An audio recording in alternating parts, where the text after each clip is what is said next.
vous prenez un jeune Burkinabé, c'est le problème, c'est qu'ici dans nos États, vous prenez un jeune Burkinabé ici de Bobo Dioulasso, vous l'amenez à Washington, et il ne fait rien ici, hein. Il est là en train de boire café parce qu'on ne lui donne pas des opportunités. Il a 4 diplômes, je ne sais pas quoi. Il n'a même pas de diplôme. Tu l'amènes, il ne fait rien ici, tu l'amènes à Washington, à New York. Un an après, tu reviens, il va être un leader là-bas. C'est la même chose pour le jeune Sénégalais comme moi qui a quitté Kaolack, qui n'avait même pas 100 francs là pour boire à Taya. D'accord? Je descends à Washington, je descends à New York avec $20. 8 ans là-bas, je suis le président en charge des affaires internationales du Democratic Party. Et j'introduisais le président avant qu'il parle même, le président de la République, le premier président noir. Et pourtant, au Sénégal, je n'existais même pas.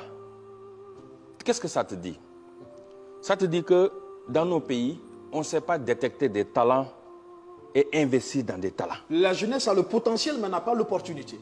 Oui, ça veut dire que l'Africain, je le disais, ne sait pas créer des champions. Et moi, c'est ce que je veux voir dans ce pays-là, dans nos pays en Afrique. On ne sait pas créer des champions, on sait tuer des champions. L'Américain, il prend une personne qui nettoie les tables comme moi, il l'amène jusqu'à la Maison-Blanche.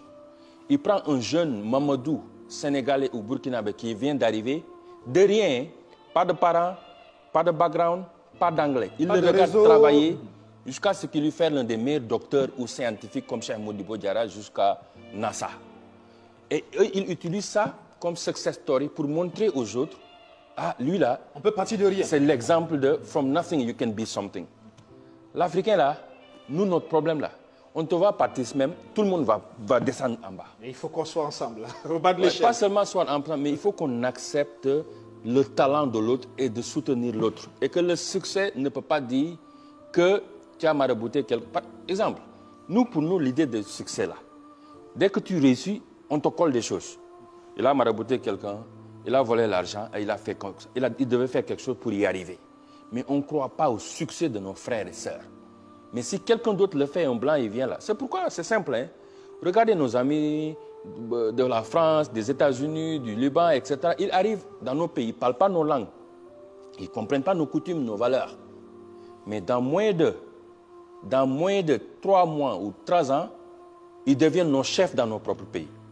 Tu viens au Sénégal, l'économie, Côte d'Ivoire et ici, partout en Afrique de l'Ouest, ce n'est pas les Africains qui contrôlent nos économies. C'est les Français, c'est nos frères libanais, c'est les Américains, c'est les Chinois, etc. Pourquoi ils peuvent faire ça dans nos pays? Parce que nous, on est très busy, occupés, en train de se tuer, en train de se battre entre nous, en train de se saboter. Si tu fais des choses, même si on doit accepter, on va dire, ouais, mais parce qu'il est comme ça, il est comme ça. On va tout faire pour te... Regarde, la diaspora comme nous, on retourne pour investir, on va tout faire pour nous décourager. Beaucoup de la diaspora, je connais mais très bien, hein, ils laissent tout derrière pour revenir, investir avec leurs moyens. Au lieu que les États les aident, ils essaient toujours de les décourager, de les tuer. Il y a les sembler de repartir. Mais pourquoi pas? Je comprends. Beaucoup d'entre eux repartent parce qu'ils ont leur famille. Mais ils sont attachés, leur cœur est dans leur pays ici.